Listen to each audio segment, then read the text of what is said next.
Olá! Nesse vídeo tutorial vou falar sobre como configurar o padrão de nomenclatura dentro da ConstruCode. O objetivo dessa funcionalidade é automatizar o envio de documentos, garantindo mais agilidade, rastreabilidade e confiabilidade na substituição de projetos obsoletos. Tudo isso aqui que você verá agora se aplica para as obras que enviam os seus documentos diretamente para a nossa plataforma. Antes de explicar como funciona, é muito importante que você já tenha um padrão de nomenclatura dentro da empresa.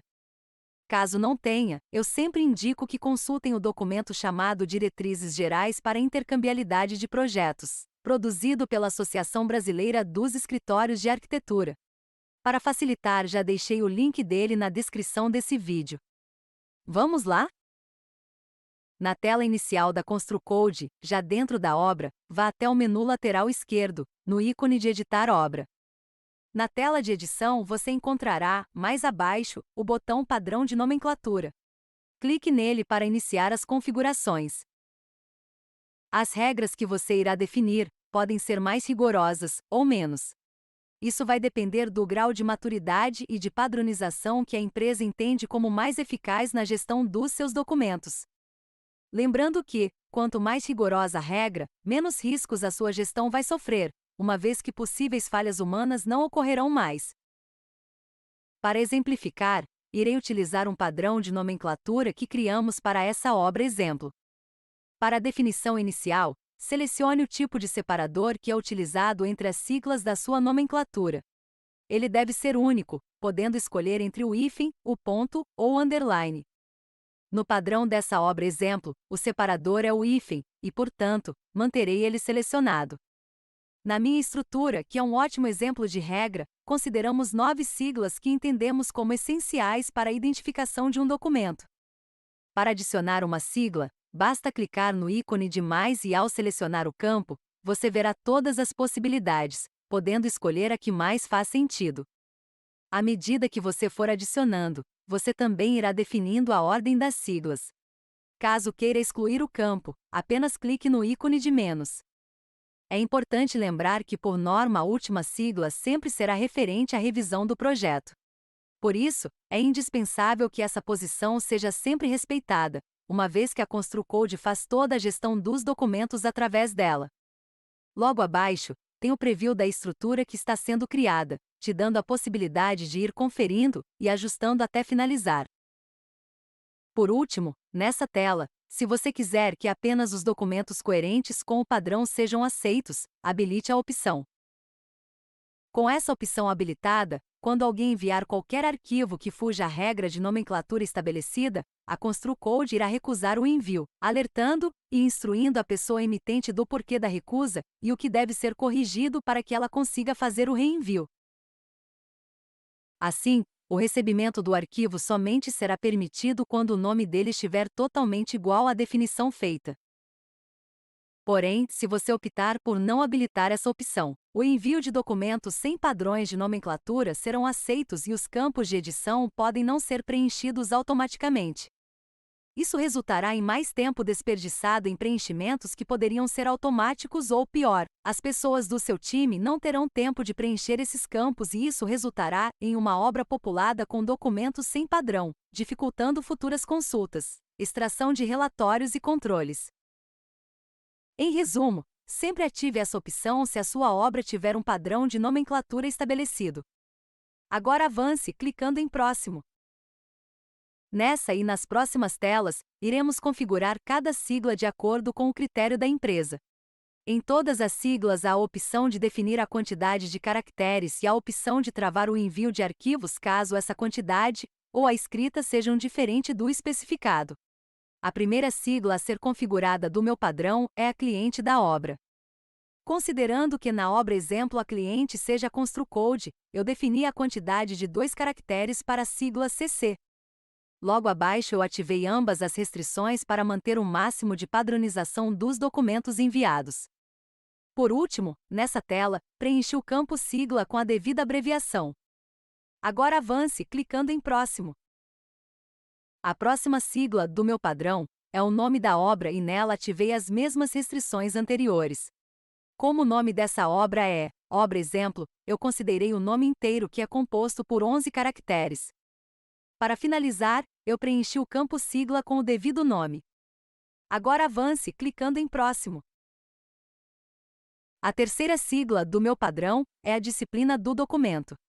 Com todas as restrições ativadas, eu defini a quantidade de caracteres em 3, que é o proposto pelas BEA. Abaixo eu cadastrei todas as disciplinas que eu usarei durante a obra e suas respectivas abreviações. Ou seja, aqui, é importante que você cadastre todas as disciplinas que a sua obra usa, e após isso, avance clicando em Próximo. A quarta sigla do meu padrão é a fase de construção do documento. Com todas as restrições ativadas, eu defini a quantidade de caracteres em 2 e cadastrei as fases usadas na minha obra e suas respectivas abreviações. Depois de você também cadastrar, avance, clicando em Próximo. A quinta sigla do meu padrão é o plano de projeção do documento. Com todas as restrições ativadas, eu defini a quantidade de caracteres em 13 e cadastrei a abreviação dos planos usados na minha obra, como ampliação, corte, detalhamento, planta baixa e forro. Faça o cadastro dos planos que vocês utilizam na obra, e depois, avance clicando em Próximo. A sexta sigla do meu padrão é o bloco do documento, que é a setorização do projeto. Essa sigla vai servir para obras com mais de uma torre, bloco ou setores horizontais diversos. Como a minha obra exemplo possui 2 torres diferentes, eu adicionei. Com as restrições ativadas, eu defini a quantidade de caracteres em 2. Abaixo eu cadastrei 3 siglas que representam as áreas compartilhadas, como as garagens e o térreo, a torre A e a torre B. Diferente das outras configurações, aqui, é necessário definir a sigla e o prefixo do nome da área, que foi ou ainda será criada por você na tela de criação de áreas. Exemplo: se o nome da sua área dentro da ConstruCode for Torre A primeiro pavimento, coloque como prefixo o nome Torre A. Logo abaixo, ative o uso dos prefixos definidos acima para referenciar corretamente os documentos enviados. Avance clicando em Próximo.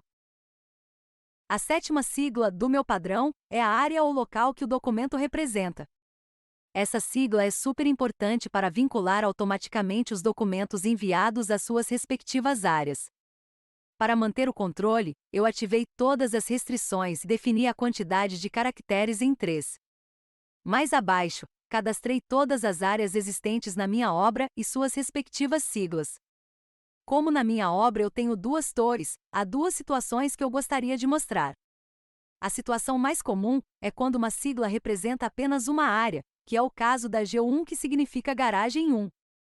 A outra situação é quando uma sigla precisa representar mais de uma área, que é o caso da 1P, que pode significar o primeiro pavimento da torre A ou o primeiro pavimento da torre B.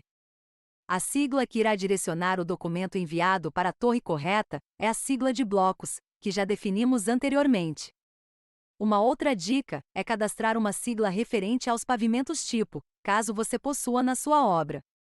Aqui, eu criei a sigla TIP e a vinculei com todos os pavimentos tipo, das respectivas torres. Esse vínculo irá economizar muito tempo, pois quando uma planta tipo, referente o primeiro ao terceiro pavimento for enviada, a ConstruCode irá identificar e automaticamente fará os vínculos correspondentes. E agora, voltando para a tela, clique no botão de Próximo. A oitava sigla do meu padrão é o número da prancha do documento. Ativei as 3 primeiras restrições e defini a quantidade de caracteres em no máximo 3. Eu não especifiquei as possibilidades diferentes para a numeração da prancha, pois, como se trata de números, há muitas opções, que vai do 0 ao 999. Para avançar, clique em Próximo. A nona e última sigla do meu padrão é de revisão do documento. Como falei anteriormente, essa sigla é a mais importante em qualquer padrão de nomenclatura, pois é através dela que nos orientamos quanto às atualizações de projetos. Nessa sigla, ativei as 2 primeiras restrições e defini a quantidade de caracteres em 3, que é o proposto pelas BEA. Os 3 caracteres correspondem à letra R, maiúscula, mais o número da revisão, que vai do 00 ao 99. Pelo mesmo motivo da sigla de prancha, eu não ativei a última restrição por haver 99 possibilidades. Ao finalizar, avance, clicando em Concluir. Depois de concluída a definição do padrão de nomenclatura, volte novamente para a tela de edição de obra e certifique que a opção do preenchimento automático dos campos está ativada. Se não estiver, ative e, lá embaixo, clique em Alterar. Quer testar? Envie um documento e veja a sua nomenclatura sendo reconhecida automaticamente ao fazer o upload. Para mostrar isso na prática, vou fazer o envio em lote de 8 documentos da disciplina de Elétrica. Perceba que automaticamente o nome dos arquivos foram lidos pela nossa plataforma, e todos os campos básicos como a disciplina, o nome, a revisão, o número da prancha, a fase, o status e a área do documento foram preenchidos corretamente através da regra que eu defini para essa obra. Utilizar o seu tempo em atividades que realmente importam é fundamental para ter mais produtividade, afinal, profissionais não são robôs, né? Fica a dica. Até mais!